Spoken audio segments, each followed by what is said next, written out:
Hey y'all. So obviously if you haven't seen the movie already, I probably would recommend that you would not watch this review until afterwards because there's going to be spoilers.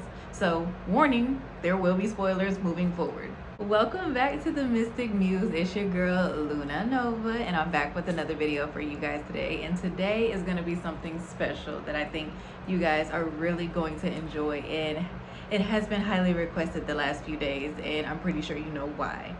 And if you couldn't tell by the title of this video, we are going to talk about the very popular movie that has recently come out, and that would be Sinners. So as I said before, we are going to talk about the movie that had me snapping my fingers and clutching my crystals and had me whispering to my ancestors all in one setting. Of course, if you couldn't tell, I obviously went and saw Sinners, and baby, let me tell you, Ryan Coogler has definitely done a black folk horror justice. He definitely did it right with this film here. From Hoodoo symbolism to Southern folklore to the blues, sprinkle of spiritual terror in there. This movie was chef's kiss. This film gave us so many layers that are definitely worthy of breaking down. So let's get into it.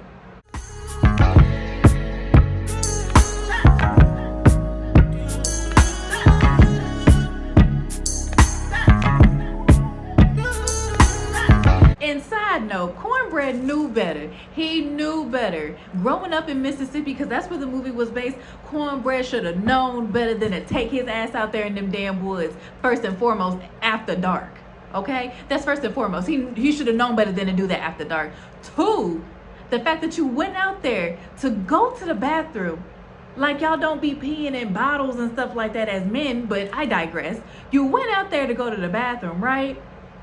Then you decided to listen to the voices everybody knows, whether it's old Southern folklore, old Appalachian mountain folklore, old back mountains, it don't matter. Everybody knows after sundown, or just in general, if you hear someone or something calling your name, but you can't see it, you can't lay eyes on it, everybody knows you are not supposed to respond to it. You are not supposed to respond to it. Come on, Cornbread. And I know for a fact, especially like I said, in those Appalachian mountains, that if you haven't seen those videos of mine, definitely go back and watch those videos, because again, it is heavy folklore to never answer anything that you cannot see or anything that sounds off. Why would you hear whispering in an open field when you clearly see no one else around you? Why would you answer that? Why would you answer that? I don't know what was going on with Cornbread, but Cornbread he just was not in his right frame of mind. Okay, he just was not in his right frame of mind, and unfortunately, he got because of that. He got. Rest in peace, Cornbread. And a separate side note, I just want to give a shout out to Michael B. Jordan and the way that this man played twins so beautifully, and you could clearly tell which twin was which. Like, he gave oomph to their personalities. Like, I loved it. Like, not only just because Michael B. Jordan is that brother is fine, okay? That brother is handsome. But I always knew I felt it in my soul, and that was well before this movie. I was like, there's something spiritual about that man. There's something ancestrally beautiful and connected about that man. And this movie showed it. And man, I could go on and on. When I say I could probably sit here and talk for hours, I'm probably gonna go live and probably talk with y'all about this, because I could yap about this topic forever and ever and ever. Because like I said, I love horror, I love psychological thrillers, I love anything, all things ATR Hoodoo. Obviously you see what my channel is about here, y'all. Like, y'all see the energy that I have for this video. Like, I could not wait to sit down and record this video. I was trying to be patient and give y'all a little bit more time, because I didn't want to put out any spoilers too soon. But y'all, I couldn't wait. I at least had to get out part one for you guys, because like I said, there was so much symbolism throughout this movie and so many different things to talk about that, like I said, I'm probably going to wind up doing a part two. But the first thing that I noticed and absolutely loved about was the deep respect to black Southern folklore. We saw classic signs of haunted crossroads, whisper warnings from elders, spirits that don't stay buried, and the land itself acted like a living force. The South wasn't just a backdrop, it was a character. I just absolutely think that Coogler definitely had a true insight and really helped you dive into the true setting of the South. Like, you cannot tell me that you didn't feel like you were directly in that movie by the way that he laid out that setting. Let's get into something that I know a lot of you all caught. This movie heavily echoes the legendary story of Robert Johnson, the blues musician who allegedly sold his soul at the Crossroads in order to have talent, fame, and fortune. So obviously, if you haven't seen the movie already, I probably would recommend that you would not watch this review until afterwards, because there's going to be spoilers. So warning, there will be spoilers moving forward. So now that I got that out of the way, as I said, this movie definitely has a lot of subtle nods and certain things that definitely reflect folklore of Robert Johnson's story. In the juke joint, or the shack, whatever you want to call it, where they were actually gathering together and listening to the music, where Preacher Boy literally summons a spirit. And if you didn't feel that watching that scene, you are not spiritually tapped in. Because when I say the chills, like I literally cried and felt the spirit of my ancestor. It was so magical. Like, I can't even explain it other than that. It was just amazing. Like, I felt that on a spiritual level. I honestly believe that Ryan Coogler definitely got his idea and inspiration from that folklore story, and definitely put a spin on it by adding in the vampire theme. I honestly think it was a good mix of vampire lore along with Southern spiritual systems that gave you a certain level of familiarity with a twist.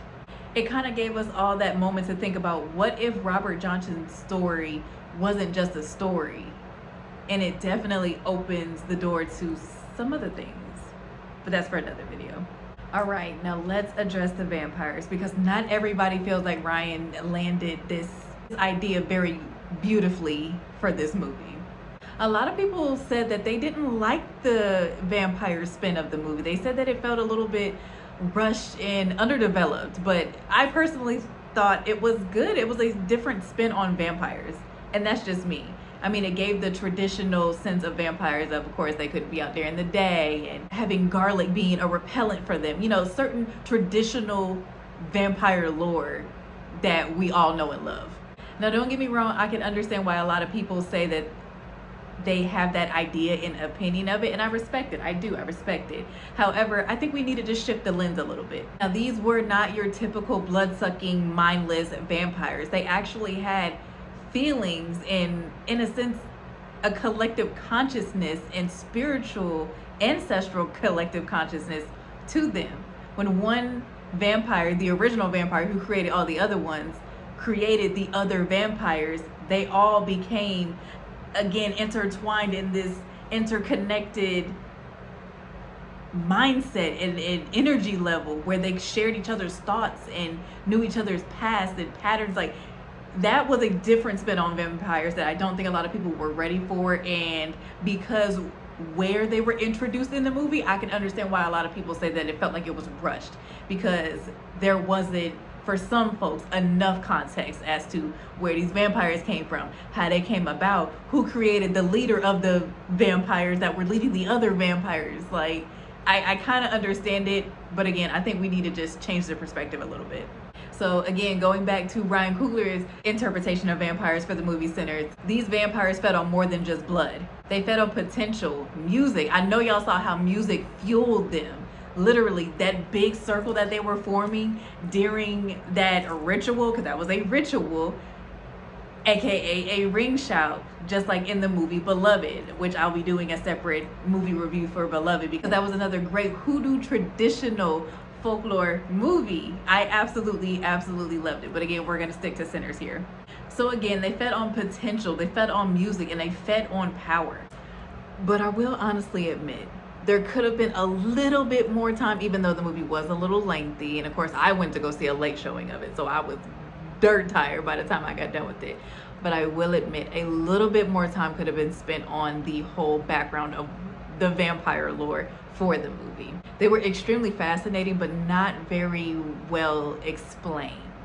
So maybe that was done on purpose, because maybe they were leaving room for a sequel or a prequel or something of the sort. Because I'm not gonna lie, they definitely should have a prequel of what the hell Stack and Smoke were doing before they got there, and how they got that money to get the place in the first place. So I hope that was done on purpose, because they need to run that back. I want to know what they were up to. Now, y'all know me, I'm a Hoodoo girly, so of course this movie had me hyped for the simple fact and beautiful representation of Hoodoo. But I like the fact that it kept the true essence and culture of what hoodoo is. It's not super cheap, it's not super flashy, it's just raw, and it is what it is. It is nothing but roots, tradition, and culture. It's hoodoo in real life. The graveyard work, the salt lines, the book of Psalms being used for the incantations. Heavy hoodoo stuff. Y'all saw how Preacher Boy was in that water over there using the good old book of Psalms to go ahead and try to cast that demon out. But the funny part about that particular scene was the fact that as soon as he started saying that verse and the vampire started laughing at him, I immediately thought about the fact that a lot of people, especially religious folks, do not understand these spirits, these demons, especially the devil. The devil knows the Bible as well. So if you're using scripture but you don't actually have any ashe, no real power behind it, it's laughable to a demon. It's laughable to the devil, because yes, they know that scripture too. So obviously y'all know that my favorite character in the movie was definitely Annie, the hoodoo woman herself, which is actually really funny because her character reminded me a lot of myself, for the simple fact of, you will sit up there and try to educate someone on how to use herbs, how to use it for medicinal uses, as well as spiritual and magical properties that dwell in these herbs and these things that we can use to enhance our lives. We tell people about these things all the time, but they never want to use it until they desperately need it, or it's some type of selfish gain behind it. You see how shit hits the fan and everybody wanted to run to the hoodoo woman? Yeah, I bet y'all listen next time. Don't doubt us hoodoo practitioners now. We know a thing or two. We've seen a thing or two, and we know how to handle a thing or two. Now, one of the things that I absolutely loved about this movie was the fact that the characters didn't have to separate hoodoo from faith. It was never either or, it was both and. And to be honest, that's exactly how it exists in real life, especially in the Black community. You don't have to separate having your hoodoo practices, traditions, and culture and separate it away from your faith. If anything, they are intertwined in many different levels. But again, that's for another video. Baby, let's talk about Preacher Boy. First of all, he is such a cutie patootie. I don't care what nobody says. That boy got some soul in his voice. I had to look him up, like in real life, like the real character, Miles. Yes, he's a baby. That man is, I think, 20, 21. I don't know. I'll go back and double check it and put it here in the video or in the caption or something. But he is young. He is super young. And to have that kind of voice, that soul, that, like, you can't tell me that doesn't come from the ancestors. That man has a beautiful voice. Like, I could listen to him sing all day. The blues in this movie was not just a soundtrack. It honestly was a spell. Every pluck of that guitar from Preacher Boy just felt magical. The use of minor chords, guitar slides, and soul-ridden vocals created a sonic atmosphere that just felt ritualistic. I mean, it felt ancestral. You can tell that Ryan Coogler definitely did his research when it came to the blues and what the blues was really founded off of, which is survival, grief, resistance, and of course, root work. One of the characters in the movie even said something along the lines of, when the strings play right, it strings the soil. Definitely felt that. Let's talk about another hot take that a lot of people had when it came to their review and critiquing of the movie Sinners. And that would be the fact of, they said that Ryan Coogler did a little too much with trying to integrate Christianity, hoodoo, folklore, vampire, all into one film. I guess it was just a little too busy for some of the viewers' tastes. For some, they say it felt like, again, it was just too much going on in the movie, and it felt like not one thing was really honed in on, so there wasn't really balance throughout the movie, just a lot going on. And I hear that, but I also think that the people that have this take on the review of the movie also don't understand the complexity of hoodoo, don't understand the complexity of Christianity, Black culture, and just the culture of the South. Like, it's so complex and there's so many different layers to it. So yes, it can seem busy and like a lot is going on, but a lot was actually going on and intertwining during those times. Because again, you have to think about the time period in which this movie took place in. There was a lot of things going on at one time, so yes, it was heavily layered. But I honestly think it was beautifully layered and left enough room for, like I said, some type of prequel or sequel to build off of and really take this to the next level as far as hoodoo, Black, folklore, horror films. But again, that's just my take on it. We as Black folk, historically speaking and currently speaking, don't live very simple lives when it comes to society and how we've had to endure, survive, and live our lives in general. We carry church and conjure, fear and faith, myth and mystery, all in one breath. And to be honest, I felt like Sinners beautifully captured that. But again, I felt like a lot of people were being harsh with their critiques of the movie. I felt like it was a beautiful blend of everything. Now, although I do agree with the fact that the vampire concept could have been explained and expanded upon a little bit more, I still think that it was a beautiful representation of Black culture, and again, the complexity and layers of Black culture, as well as, again, the beautiful representation of the folklore, because we as African, indigenous, however you would like to identify, because I do identify as both, we do have rich and heavy folklore that does extend across the world. But again, a lot of people don't correlate that back to Black culture or Black folklore. Again, I felt like the movie was speaking to us. I don't feel like a further explanation really needed to be had for people who get it. It was one of those things where Ryan said, if you know, you know. If you get it, you get it. Now, as I stated before, one thing that I absolutely loved about this movie was the fact that Hoodoo and Christianity were side by side throughout the film. Again, it really warmed my heart to see that Hoodoo and Christianity were placed alongside each other without shaming the other. But again, that's real life for a lot of people who are Hoodoo practitioners or are of Hoodoo faith and culture. I know in real life, I know elders who keep rosemary in one pocket and a mojo bag in the other. I feel like this film definitely showed that complexity with beautiful care and understanding and description, while still keeping it subtle, because Hoodoo, say it with me now, is a closed practice. Just because you saw this film and you were interested in it doesn't mean that some of you folks who are not of the culture should be practicing the culture. Don't go mixing yourself into something you should not be playing with. That's why y'all start seeing demons and playing with shit. You shouldn't touch it. Don't touch it. But again, overall, I absolutely loved the movie. I felt like it was culturally rich. I felt like it was eerie. It was, again, full of folklore. It was just rich with culture. I loved it. Again, I love the historical aspect that they gave to blues music. That scene where you see Preacher Boy playing and you see the different elevations of African music, African culture, and how it spreads to other different races and other cultures, and how it just all intertwines and comes back to the roots, which are us, which is Black culture, which is what America is made up of, whether people want to admit it or not. You don't see too many Black horror films that truly honor our traditions and culture. And again, I felt like this was a beautiful representation of that.